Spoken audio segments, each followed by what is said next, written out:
This is bullshit. Let me tell you why this is pissing me off. Here's why I'm getting upset with this. I'm not agreeing. I'm saying no, the student loan get thing that. is But let me tell exactly... you what is happening. So the $1.5 trillion of student debt that we have right now, whatever the number is, we got. I think it's $1 trillion of credit card debt, $1.5 trillion of student loan debt. So I'm here defending not to bail out student loan debt, right? Because you're weakening the economy if you keep bailing the average person out, right? I'm defending not doing that because I'm defending capitalism. But at the same freaking time, at the top, you guys are doing deals to get in you're essentially bailing out the freaking big banks. How the hell? How do you expect people to not get? Patrick Bet David recently caused a stir on the PBD podcast. Patrick Bet David took aim at quantitative easing, a controversial practice discussed often on the PBD podcast. Though Patrick Bet David supports Donald Trump, he strongly criticized quantitative easing policies Trump oversaw without objection. On the PBD podcast, Patrick Bet David passionately argued quantitative easing unfairly benefits elites by indirectly bailing out banks and inflating currency, harming everyday Americans. My opinions closely align. I view quantitative easing as harmful, leading to inflation, dollar devaluation, and economic injustice. It frustrates me Trump never openly opposed quantitative easing. Here's Patrick Bet David on the PBD podcast, absolutely shredding a guest who defends quantitative easing. Let's check out the clip. Let me ask you a question. So say the economy at the time, where in March of 2009, we put $1.25 trillion into the market, quantitative easing. How much was in the market at that time? How much money was circulating at that time? Give me a number, give or take. Whatever, let's make a number up. 10 trillion? 12 trillion? I look at it on a flow basis because credit creation is actually a flow concept. And whereas, you're asking now about the stock of money, but really the question is how much new money is created. Now that in 2008 was actually negative because banks didn't create credit at the end of 2008.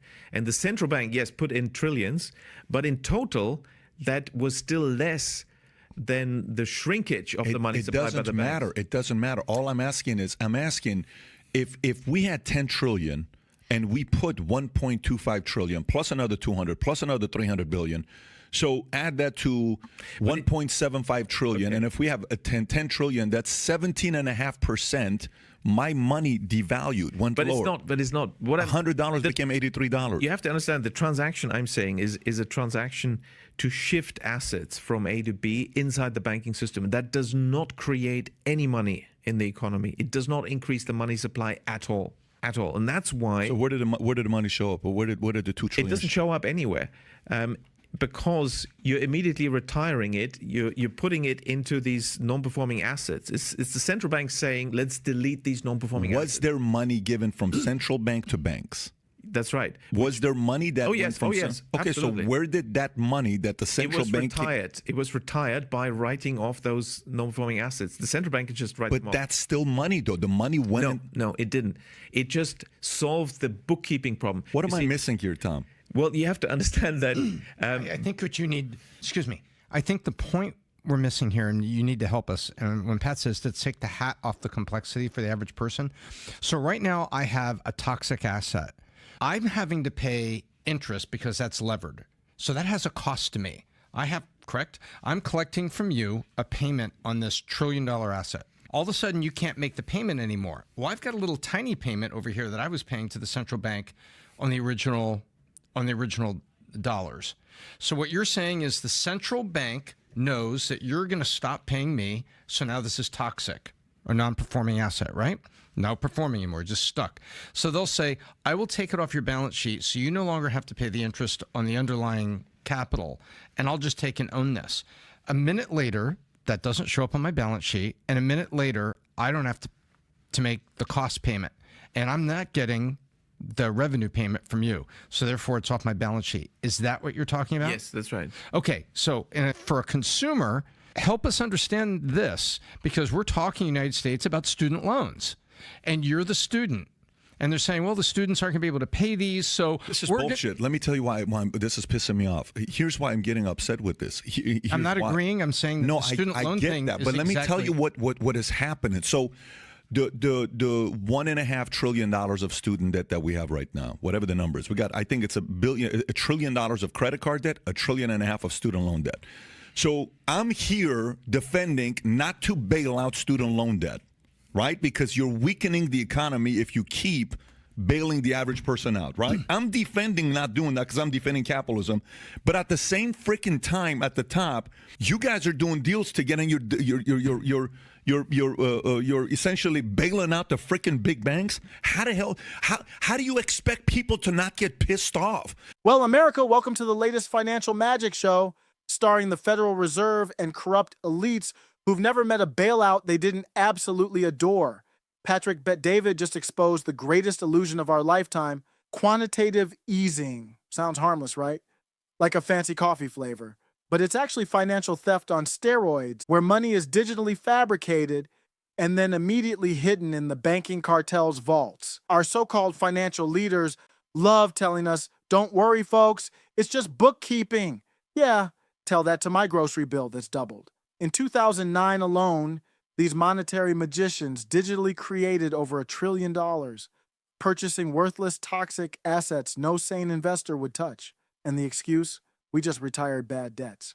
Amazing. Can the average American magically retire student loans or credit card bills? Of course not, because magic bookkeeping is a privilege exclusively for the elites. This guest, this supposed godfather of quantitative easing, argues that trillions of newly created dollars never entered the economy because they were instantly retired, solving nothing but bookkeeping problems.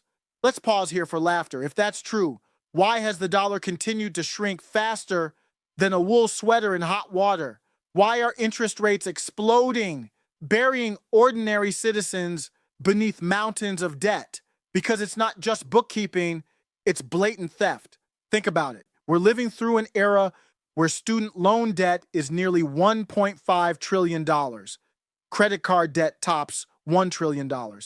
Yet forgiving even a fraction of student debt is portrayed as catastrophic socialism. But if a big bank messes up, boom, here comes the bailout parade. Patrick Bet-David nailed this disgusting hypocrisy head on. The elites constantly preach capitalism until their casino bets go south. Then suddenly socialism is terrific, as long as it's socialism for the rich. And so now That's where I was going. we're about to go into the next phase today that we're sitting there. Oh, it's okay. Oh, it's okay. Oh, it's okay. We keep printing money. Oh, it's okay. Oh, it's okay. The government keeps getting bigger and bigger and bigger. It's okay. Don't worry about it. It doesn't affect you. Don't worry about it. It doesn't affect you.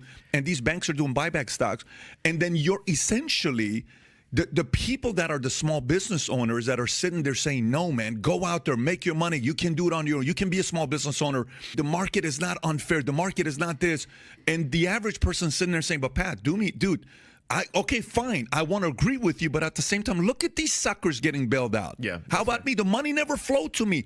I remember during that time, real legitimate small business owners in 08, 09, after these guys got bailed out, like, okay, great, money's going to flow out. Do you know how difficult it was to get a $200,000 loan from Chase? Chase was saying, no. What do you mean no? No. You just got this money to bail people out. If you're sick and tired of the establishment's lies and enjoy hearing the blunt truth like this, smash that like button and subscribe right now. It helps push this message out and keeps us fighting against corruption.